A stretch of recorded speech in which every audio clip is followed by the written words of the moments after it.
In 2018, a man was sitting in front of a computer at the Durango Public Library, reading from Durango's newspapers printed a century earlier. There were carts going through the street once a day picking up dead bodies. Guy Walton scrolled through grainy headlines and columns of text from the fall of 1918. That was when the Spanish flu started infecting and killing people. You couldn't believe how quiet it was everywhere. People would have their newspapers delivered to the home, but were afraid to go out to get the newspaper. Walton is a retired nurse. He'd been researching Durango's medical history when he came across the era of the Spanish flu. The stories of the people who lived through that period and the stories of those who didn't make it. It could act very quickly, and somebody could wake up with a sore throat in the morning, a little bit of body ache, and be dead before supper. One family lost a mother and 2 children overnight, just overnight. But for those people who lived, sometimes they had days and days of suffering where they couldn't breathe that well.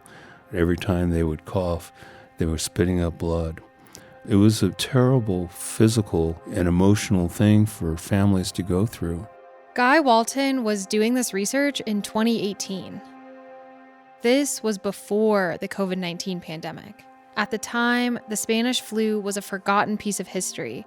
But sitting in the library, Walton found that history again. It was right there in the pages of the Durango Democrat and the Durango Evening Herald. And just happened to come across the story of Louisa while I was looking through old Herald articles and discovered that she was the first person who died.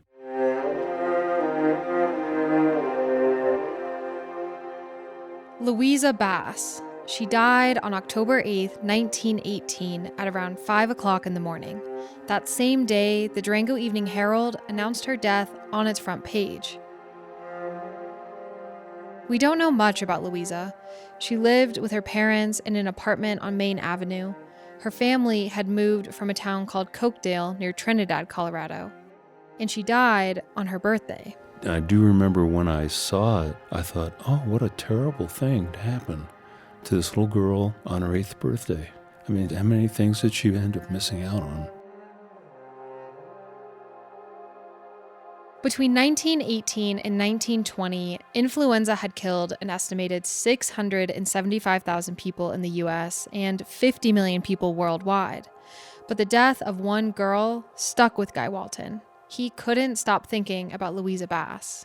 And so I thought, I should go and see the gravesite. He knew Louisa was buried in Greenmount Cemetery. So one day, he and his wife went looking for her headstone. I was fully expecting to see a little worn-out gravestone that maybe had her name and her date of birth. But he couldn't find the gravesite. So he went to the cemetery office and talked with Bob Talamonte. So yeah, she was already in our system, and it was pretty easy to find. Talamonte is head of operations at Greenmount Cemetery. Let's see here. In his office, Talamonte reaches into a wooden box with scrolls of paper. We have a bunch of old maps. He rolls out a map of the cemetery, handwritten in black ink. Right here. Lot 47, grave 2, so she's right here.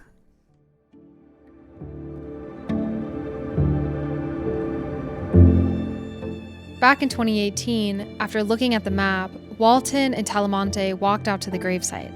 They found the plot, but no headstone, just a slight depression in the grass.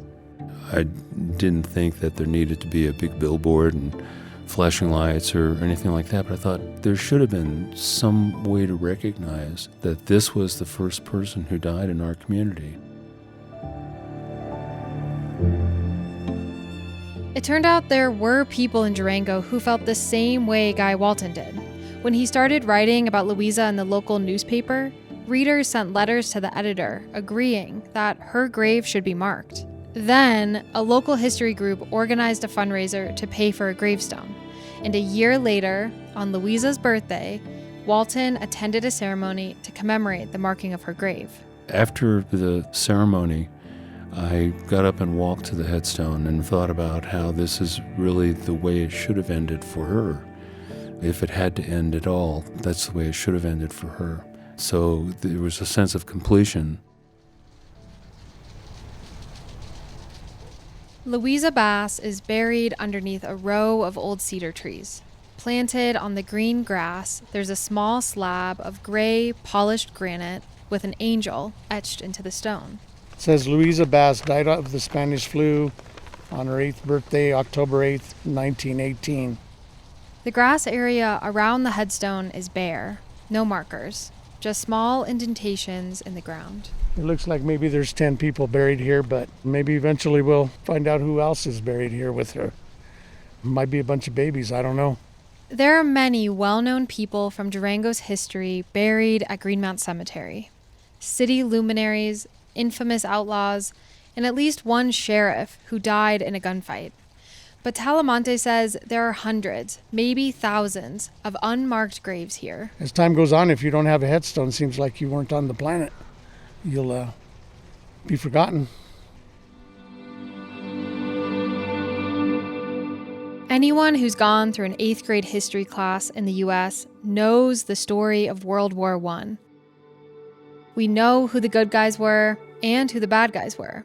We know why U.S. soldiers fought and died in Europe. The Spanish flu killed 15 times more Americans, but most of us don't know that history. We don't talk about it. Why has there never been a Memorial Day for that? We have a Memorial Day that celebrates all the deaths in war. I wonder why there's never been a Memorial Day for the 1918 flu.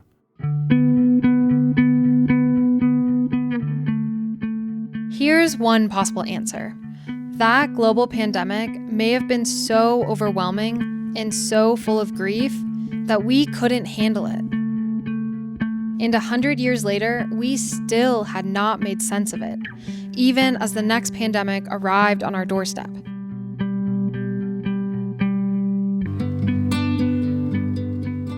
And that's what's remarkable about Louisa Bass. A century after her death, a stranger became interested in her story.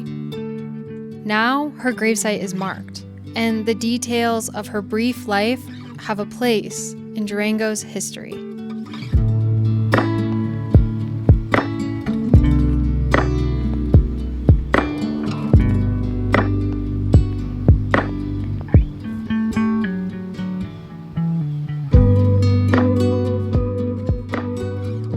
This podcast is a production of Magic City Studios and is created in partnership with KSUT Public Radio. Today's episode was written and produced by Adam Burke and me. You can subscribe to the podcast and get in touch with us at themagiccity.org. Support comes from the City of Durango's Lodgers Tax Fund and the Red Line Arts Center in Denver, Colorado. I'm Jamie Wanzek. We'll see you next time for more stories of the Magic City.